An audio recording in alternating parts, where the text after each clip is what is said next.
Assalamu alaikum. Welcome to lesson 23.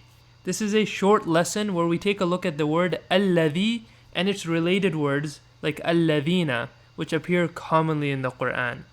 So Alladhi means the one who, and it's a very common connective word between two phrases or two sets of words. So let's take a look at an example.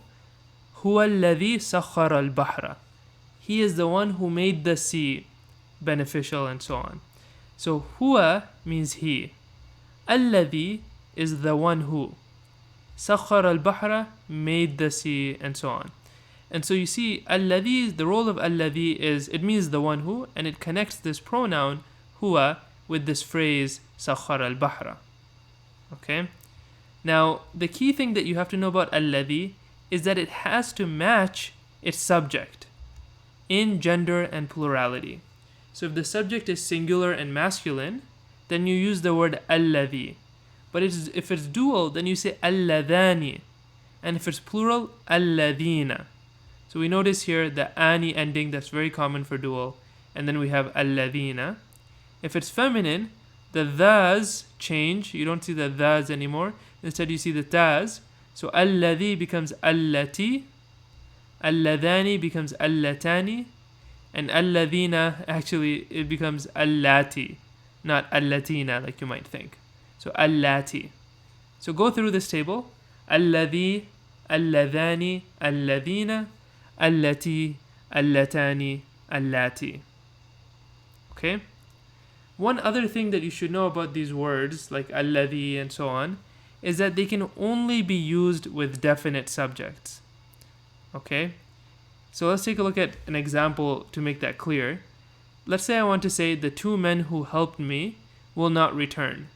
So the way you would say that in Arabic is you would say the two men will not return. لا يرجع الرجلان.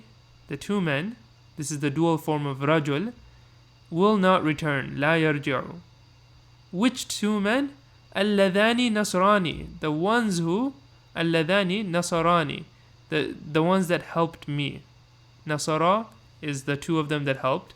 Ni means me. So لا يرجع الرجلان اللذان نصراني. Now what if I wanted to say, instead of saying the two men, if I'm just speaking generally about two men who helped me will not return, then I can actually leave out alladhani. I don't have to use the one who. So in that case I just say لا يرجع رجلان نصراني. And in fact, it would be wrong for me to use alladhani here or any of the other alladhina type words because this is an indefinite setting. Rajulani is indefinite. Okay? So alladhina, one other thing I want to mention is that alladhina and its related words, alladhi, allati, and so on, they're most often, they're followed by verbs, so verbal phrases. We saw that before, huwa alladhi sakhara. But they're also sometimes followed by prepositions. And so I just wanted to show you a couple of examples here so you can understand that. Alladhi ma'aka, those who, the ones who are with you. Ma'aka. Al-qulubu allati fi sudur, the hearts, the ones that are in the breasts. Okay. Now why is allati used here? Allati is used here because al-qulub is a broken plural. And we know that broken plurals are treated like feminine singular grammatically. And if you don't remember that, go all the way back to our lesson on singular and plural and where we discuss broken plurals. Okay. So that's actually it. There aren't a lot of rules to cover. So the best thing to do is just to go over a few examples. So let's start with the first one here. لا تقتلوا النفس التي حرم الله. So لا تقتلوا is a command form. So we notice the la here and then this here has dropped the noon. So it's do not kill. All of you do not kill. النفس, the soul. التي, the one that. حرم الله, has been forbidden by God. Okay. So do not kill the soul that has been forbidden by God or sanctified as well. That could be another meaning. So the second exercise here, تبارك الذي بيده الملك. Tabarak is a word that means glorified or hallowed. bihi. So let's go with hallowed or blessed. Blessed is the one in whose hand.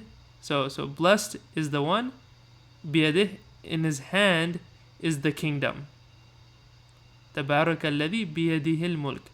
Blessed is the one who in his hand is the kingdom. لا تكونوا كالذين تفرقوا. لا تكونوا is again a forbidding statement, just like لا تقتلوا. It means do not be. كالذين. So here we see the prefix ka that appears before الذين. So the prefix ka, so ka is a preposition. It means like. So do not be like the ones who تفرقوا, split into sects. Do not be like the ones who split into sects. وَيَقُولُ الَّذِينَ كَفَرُوا لَسْتَ مُرْسَلًا. So here we see, so this is referring to a group of people, a group of men or a group of people. The verb appears before it. And we know when the verb appears before the subject or this of the sentence, then we use the singular form. So here it says, the ones who disbelieve. Okay, so that's the subject. الَّذِينَ كَفَرُوا. The ones who disbelieve, they say, لَسْتَ مُرْسَلًا. لَسْتَ مُرْسَلًا. You are not. So if you go back to our lesson on laysa, lasta means you are not. Mursala, someone who was sent, like a messenger. Okay, so what the full ayah is saying, the ones who disbelieve say that you are not a messenger. Alright, and now we have 4 more exercises for you to try on your own. Give them a shot and let me know if you have any questions in the comments below. Jazakallahu khair. Thank you for listening. Please share this with one other person who could benefit from these videos. Assalamu alaikum wa rahmatullahi wa barakatuh.